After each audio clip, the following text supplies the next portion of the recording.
What's up, everybody? Bradley Flowers here with Portal Insurance in Saraland, Alabama. This is this week's weekly dose of positivity. I'm with Stephen Kelly from Love Builds. Yes, sir. Appreciate you coming on, Stephen. Tell us a little bit about you, where you come from, and about your business. Okay. Man, I got started doing this, well, probably, I guess 4 or 5 years ago, just kind of part-time. I was in retail management with AT&T. And You always done woodworking and stuff? yeah, my dad kind of brought me up, showed me kind of the ropes a little bit, Yeah. but didn't really dive in and learn all the tricks of the trade. But that's where I kind of got my start at just, figuring things out, building things. Yeah. And so started doing it nights and weekends and realized I did not want to retire in retail management. So took the plunge, quit my job. What year was that?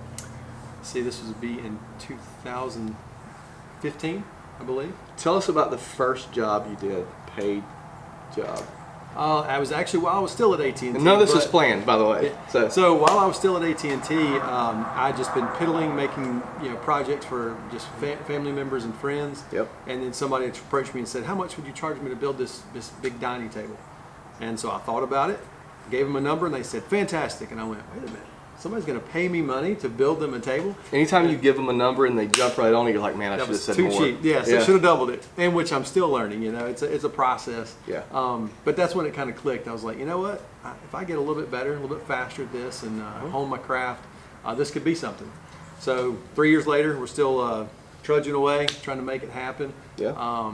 But yeah, so we kind of focus on cutting boards, dining tables, credenzas, things of that nature, sliding barn doors, but we kind of build it all. Custom one-off pieces, we do that as well. So Tell us the story and the theory behind the cutting boards. Isn't there something there with that? yeah, that you do? so what we did, cutting boards is kind of the staple that every woodworker, when they get into woodworking, it's one of the easiest things you can make. Obviously they can evolve and grow into elaborate works of art, 3D images, all kind of really cool stuff. So I started making the boards and realized that there could be a bigger message behind the boards, as far as just someone using it to cut up their dinner or vegetables, whatever it may be. So I thought, what better way to give back than you're preparing your food, give a little bit to help a family who may not have enough food. So a portion of all the cutting boards sold, we actually donate to our church's benevolence fund, and which in turn helps buy food for local families. Okay. So while you're using a Love Builds board, you can kind of know that you had just a little bit of a helping hand and assisting another family in need. So Has that helped sell the boards, you think? somewhat. Not that that's why you're doing it, but I don't really push that as much as I should. But honestly, over the last few months and almost the last year, boards have been just very much a secondary item to the custom one-off pieces that I've been doing. So obviously holidays comes around and people always, the board sales go up. But yeah, it's been a great aspect of it, so I really enjoy doing that. And Love Builds, that name, where's that come from? Well, like I said, one, I love building. Okay. And then, love being a verb. Yeah. And so what I build, there's love in it and behind what we do. How important is love putting that, everybody talks about with Thanksgiving coming up, this will air after Thanksgiving, but this is Thanksgiving week, mom's making the food with love. How important is it not only for you being a craftsman is that the right word? Yeah. You being a craftsman, putting love into that, but also loving what you're doing, but putting love into that versus just, slapping anybody with a little bit of carpentry can slap something together, and certainly it's not going to be anywhere near as good as something you would build. But how important is it to fall in love with that piece? And that comes through in your Instagram. I think it's everything. I appreciate that. Because again, there's a lot of guys that do this just strictly, it's all about quantity, and they'll just batch out 1,000 of these, and every couple of one, you'll find little defects and something might not be sanded right here, and that's one thing I have a hard time letting go of is quality control, and which is one reason why we don't really have anybody work in the shop. I'm scared that it's not going to meet my standard. Okay. And so, hours are spent sanding these boards and making sure every edge is smooth and it's finished right.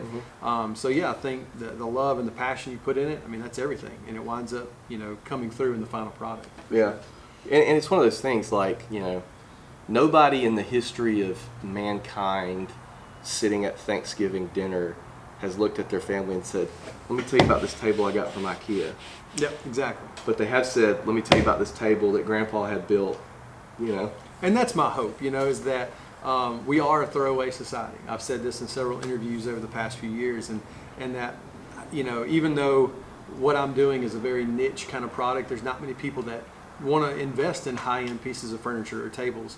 But for those families that do recognize the craft that goes into it, and really the longevity. I mean, they invest in one good piece of furniture that could last them 100 years, or they could go through 15 or 20 cheap tables over the next 40, 50 years. And where do they actually spend more money?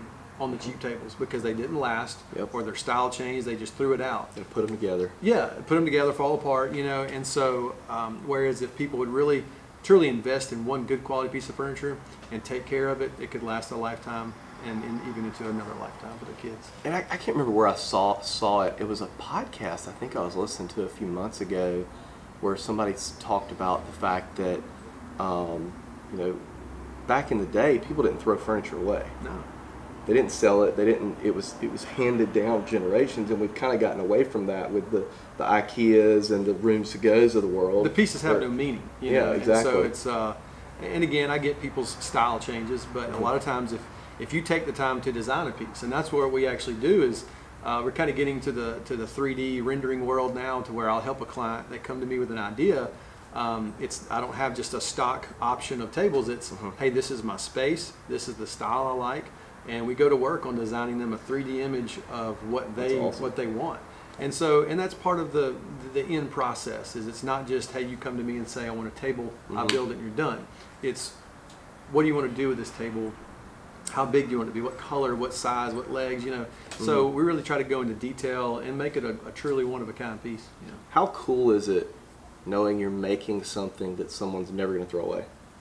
Pretty cool. You ever thought about that? Yeah. Like, they're never going to get rid of it. Like, at least I hope not. Yeah, I mean, worst case scenario, they're going to sell it if somebody doesn't want it. But more than likely, that's going to get passed down. Yeah, absolutely. Right? It's a good feeling. It's a good feeling. Yeah. Knowing that work that's going to last. You know? Yeah, absolutely. So tell me about, last question, tell me about your most favorite / coolest project you ever worked on. And I have one that I know of that's sticking out in my head, the Lion, Witch, and the Wardrobe thing. That was where I was going. Is that where you were going with that? Okay. Hearing you tell that story, like, oh, you mean like the Lion, Witch, and the Wardrobe. So tell the story. So really cool. My brother-in-law has an office downtown Mobile, and once again, truly one of a kind space. Kind of had these two offices that needed adjoining, but he kind of wanted to make it a cool feature and have like a secret room, and but he also needed some bookshelf space. So I said, well, absolutely, I can build you a bookshelf. And he said, but I want it to be a secret door. Therein lies the problem. Put our heads together, and we figured it out. So it was complete with the hinged book and all. You pull it, the shelf opens up, walk into the secret room, and then close it back, and it's complete. Well, now everybody knows. So. I won't give the address of where his office is. Or the book. Yeah, or which book you have The book's to pull. the important thing. But anyway, so it was a super fun project. Yeah. Learned a lot. Didn't charge my brother-in-law nearly as much as I should have. But no, it was probably one of the coolest projects I've done. That's secret awesome. Doors are always cool. Was it a real book?